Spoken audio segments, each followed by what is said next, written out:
Dear Mr. Chairman, Mr. Looney, fellow shareholders, esteemed members of the board, thank you for the opportunity to raise a question at your meeting today. My name is Jesper, speaking on behalf of Follow This, the proponent of Resolution 24, who are a group of green shareholders that support big oil to lead the energy transition.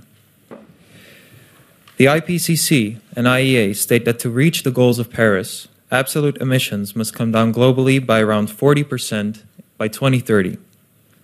The IEA and Dutch court decision confirmed that fossil fuel companies are expected to reduce their emissions in the same order of magnitude.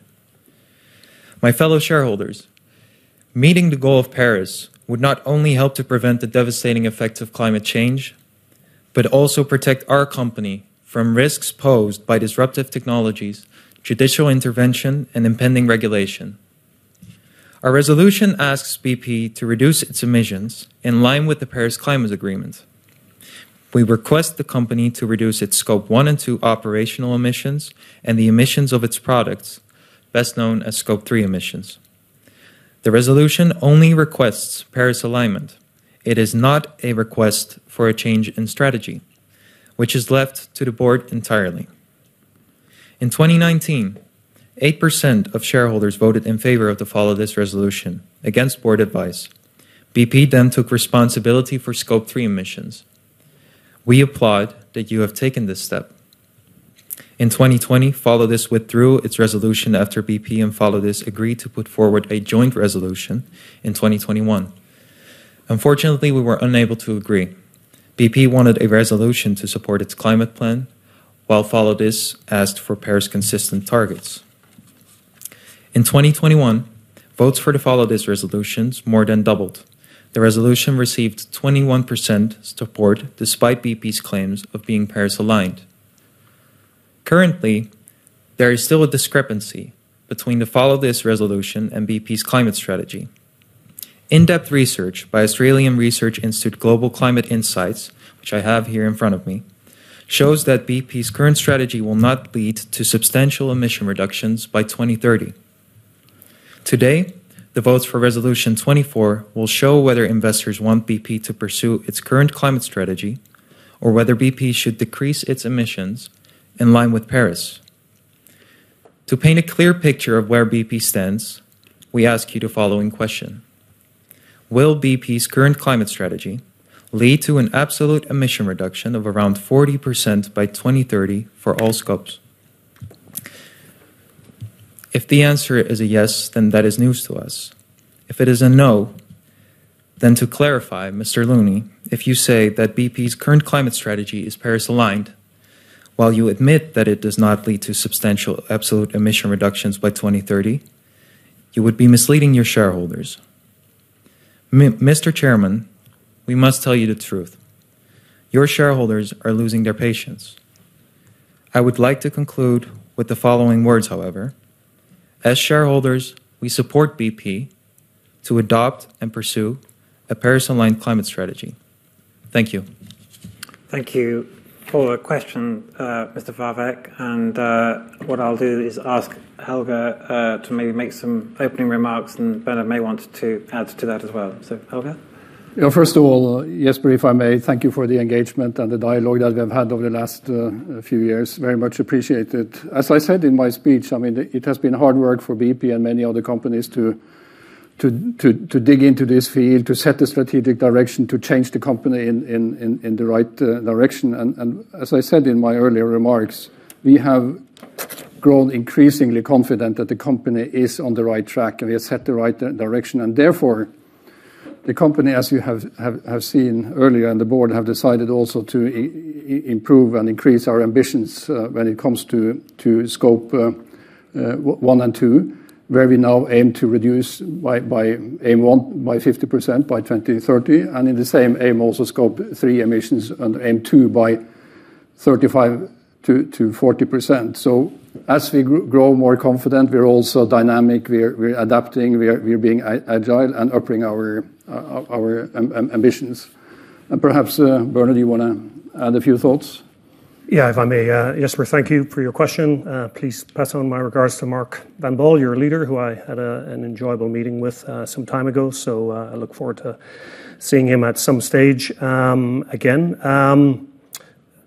Look, we're doing everything that we possibly can. Are we going to reduce our emissions, our absolute emissions? Absolutely. We're going to reduce our Scope 1 and 2 emissions, as Helge said, by 50%. By 2030. We have something that we call AIM 2. It's what we call our Scope 3 emissions. AIM 2 is the carbon content of the oil and gas production that is introduced into the world when BP drills a well. And we, uniquely, I would add, amongst our peers, also aim to take that down to net zero by 2050 and down by 35 to 40% by 2030. And when it comes to our sales of our products and our customers' products, we are expanding the definition of our work there and now including not just marketed sales, but traded sales. And there we're focused on energy intensity. And the reason that we're focused on energy intensity is because we believe that that is the right way of measuring, and indeed we're not the only one, of measuring that. And the reason is very, very simple. As an example, India's emissions or energy use is going to double in the coming decade or two. It's going to double. And what we want to do through our presence in India is allow India to grow, but do that energy increase with the lowest possible energy intensity. That's what our contribution to the world will be. India's emissions may go up, but our goal is to have them go up as little as possible by helping them do the things that we're doing on the ground in India. So, for example, we're working on natural gas development, which again will help India get off of coal. We're working on electrification of transport in India. And I had the privilege of being in New Delhi recently. And we conducted 20,000 battery swaps in New Delhi. And what's happening here is it's not cars in India. It's about two-wheelers or three-wheelers, motorbikes, scooters. And what people want there is a fast way of changing the battery. And we're doing that through the network that we're building. So in a country like India, you may see your emissions go up, but it's the intensity of that emission that is so important. So I guess in summary, Jesper, we're all in. I think you know that. You can see that. We're doing everything in our power to do what we can to help the world transition. And that's just a few examples of what we're doing. So thank you. Thank you for your question. Thank you for answering the question. I do wonder, however, why, since you say that your strategy is Paris-aligned, why would you recommend against a resolution that asks for the same thing, saying it is confusing to your current strategy, while in fact it is not prescriptive and only asks you to advance your strategy to become Paris-aligned? Very happy to take that, Jesper, and here we may have to agree to disagree, but we simply believe that the resolution that you have put forward, which for the benefit of everybody in the room, I should tell you that the same resolution, the exact same language has been put forward to many different oil and gas companies, so in no way distinguishing between the progress that one company is making versus another. It's the same resolution that goes to everybody. We believe that it's unclear. We believe it would be disruptive. And we believe it would create confusion as to who is accountable for strategy, the board or someone else. So that's why we disagree on this. This is why we have asked our shareholders to vote against the resolution. And that's really all I have to say, unless Helge wishes to add anything. Thank you, Svein. Thank you. Thank you, Bernard. And just to echo your remarks to Mark Van Baal, please send our best regards on to him. Thank you.